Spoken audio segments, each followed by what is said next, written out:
To me, inclusion can happen in many different ways. It can happen 100 times a day. We can choose inclusion. It means that we elevate the folks who we know haven't historically had all of the opportunities. It means that we believe those stories and that we allow their voice to be heard, and that we work really, really hard to make sure that our community is really the best place for everyone to live. I think what drove me into this work is seeing the health disparities and having to look those people in the face and knowing that if you are a young Black woman, that your chance of miscarriage is so much higher than the white women that I see. The data has a real face. That's impossible for me to live with and not do anything about. If you identify as female, please cross the line.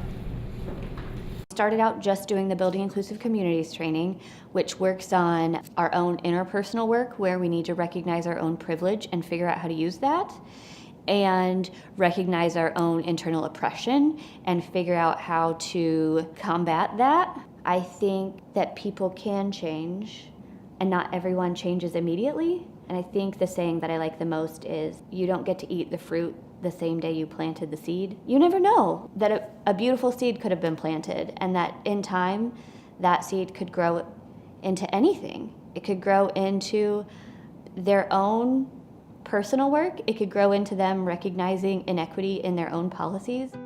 If we can start talking about true history, and we start talking about Native American history, and we start talking about Black history, and we give really true depictions of the world, and we start talking with young people about where they have privilege and what they're feeling is internalized oppression. And I think that is how we change, is just by making sure that we're continuing to speak about it and listening to other people's lived experience, because we think that everyone has had a similar experience to ourselves, when the more I talk to people, the more I find out that's not the case.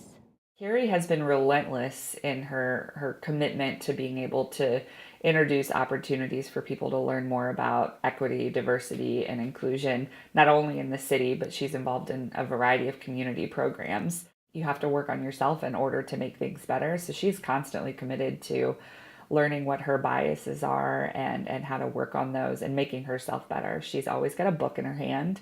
She's always at a community meeting or seeing a movie and just working on learning and finding opportunities to take others along with her on the journey. My mom last year has gone through 3 types of cancer, and the first person that contacted me saying, "What can I do to help?" was Kari. But I'm not out of the ordinary on that. She'd do that for anybody. I mean, she's just that kind of person. She's selfless and wonderful. She's a great friend and a great advocate to have in our community. And I want to cry because I adore her. I think she's a really wonderful person. That's just an amazingly positive feeling, to feel like you are a part of something really big that's working to make really amazing change. That's the positive motivator for me, is that I get to be in spaces frequently where I get to meet other community members that are working just as hard or harder than me. Every training that I'm at, every training that I get to facilitate or learn from, I get to meet really awesome people who have their own lived experience. It's beneficial for all of us if we can learn a little bit more about someone else.